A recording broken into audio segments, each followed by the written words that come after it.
Women's college basketball opening night. I just want to do a quick recap of some of the things that stand out from today's games. It's just a quick reaction. Please provide your feedback and comments on what you saw today. There are a lot of women basketball teams. There's no way I can have my head across them all. I appreciate the comments that inform me of what you see, especially if you're like an individual fan of a team. I think we'll just do this video, the winners and losers of the day. And I think you know who the big loser is. But anyway, let's get into it. The first winner was obviously South Carolina. They were just too big, too strong for Notre Dame. Just everything they did. Their lineup looked good. They've got a good three-guard setup with Raven Johnson, Tahina Pau, and as well Malaysia Fuwiley, who looked damn good and had the iconic play that'll be shown over and over for the rest of the season. Now, I watched some of the post game, and Fuwiley just seems like a nice kid. Like, she seems like a hard worker and just likes the ball, which is great. And then Dawn Staley said some interesting things. You know, usually the coach tamps down the expectations and stuff, but something did stick out is she feels like Fuwiley is a generational talent. So there you go. What do you think? Do you think she's a generational talent, or tap the brakes on that just a bit?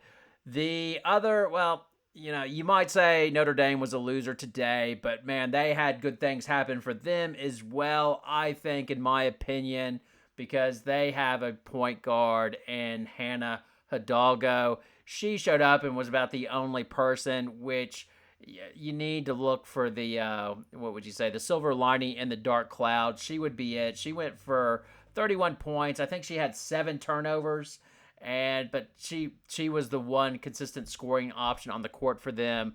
I wouldn't be too worried if I was Notre Dame. Their older players will show up as the season goes on. They can make a run in the tournament. It's really just how they gel over the course of the year, and they did find one thing. They do have a point guard to run their show, which is good for them. The next big winner was USC as they got the upset over Ohio State. Juju Watkins had a great coming out party. She was great. She went for 32 points on 11 of 18 shooting, 9 of 10 from the free throw line, had only 5 turnovers. And man, I'm glad I couldn't bet on this game, because if I would have taken Ohio State, because I thought their press was going to get under them, and you know, USC would have a few, Watkins would have some growing pains as a freshman, but I would have been totally wrong, and my wallet would be a bit emptier. She actually thrived because that sort of allowed her to be more in the transition game with their press. I think she benefited from their press, because once she gets in the open court, she's just deadly, because she feels so comfortable pulling up and taking, the pull-up jumper, but at the same time, she can change pace. She had a beautiful finger roll and just happy to attack the basket. She's the full deal. She looks long and lanky, and just Ohio State had nothing for them. Again, like Notre Dame, Ohio State, they can take consolation. First game, they're getting all their new parts in there as well. I think one thing that hurts them a bit is USC would have had time to prepare for their press. And I think their press is more effective as the season goes on, as teams don't have as much time and games sort of go back to back to back, or during the tournament where you have the weekend and you have a few games in a row.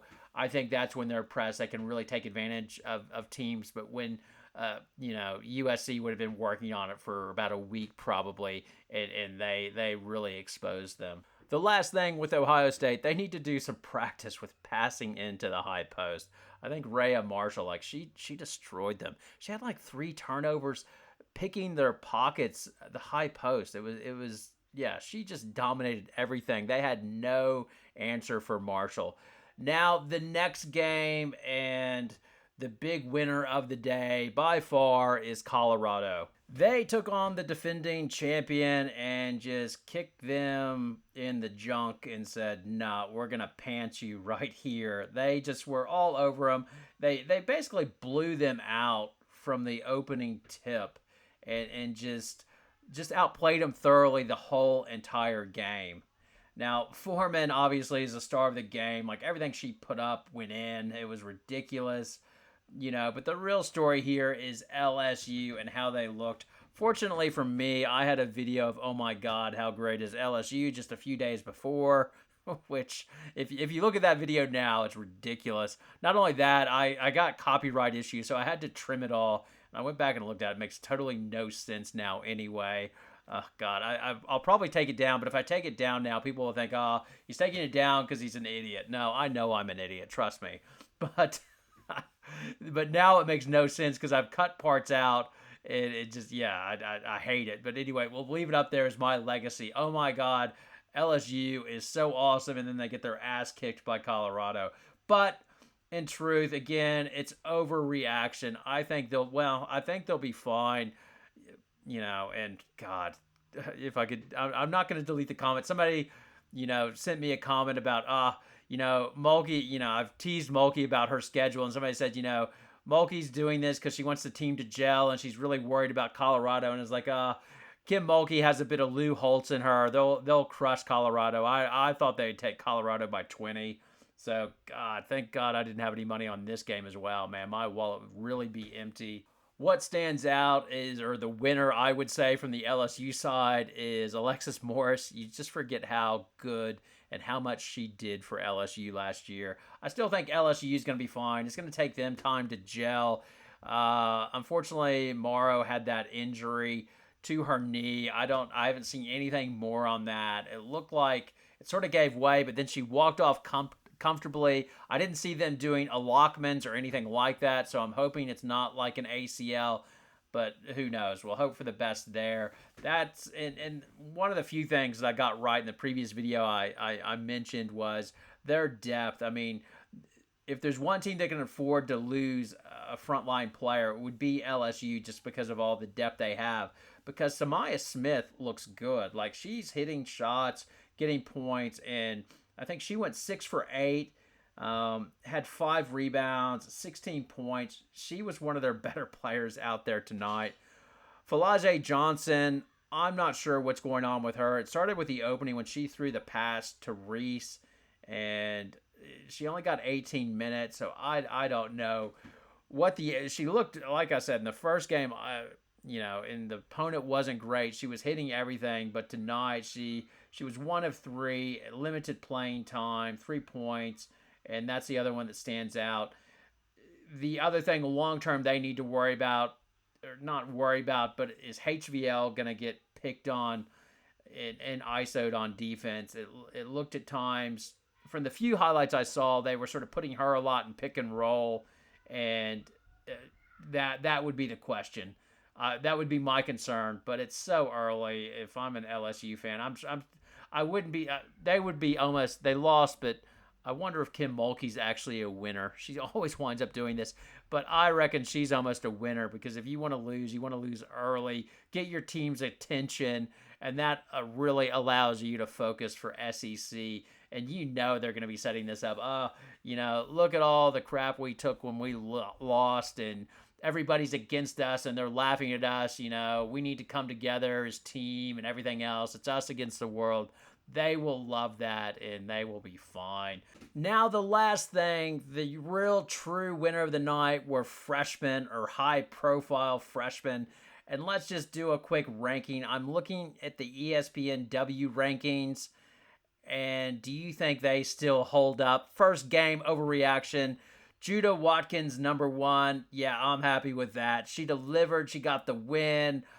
She couldn't have done much more. Number 2, Michaela Williams. I would still keep her number 2. They lost tonight, but man, she played okay, actually. She was the one thing LSU had going tonight. She got 17 points on 8 of 16 shooting, and she's just big and can move and can handle the ball. So still like her. She was the one thing that showed up. I would still have her down as 2. Jaden Donovan played well in her opener. I haven't seen the highlights or anything. I'll keep her there. I've got no opinion on that. Toomey is redshirting because of an ACL injury. The next three would be interesting. Hannah Hidalgo, would you rate her higher than Fool Wiley? I would say so, but I would put Fool Wiley in front of KK Arnold, but to be determined because Arnold looks damn good as well. Aaliyah Del Rosso got a little bit of playing time. I can't remember who the commenter was that called me out saying that she might get minutes, but it seems like they're right. She only got 4 minutes. So once again, I'm an idiot, but that's all right. So that would be my list of the rookies. How would you have them stack up? So who's your one, two? So I've got Watkins, Michaela Williams 2, Hidalgo 3, Fool Wiley 4, and KK Arnold 5. Tell me who you have, or if I've left somebody out. Anyway, thanks a lot for watching. Again, want your comments, want your feedback. The more, the merrier. Have a good night. Yeah, let's get into this basketball season. Good night.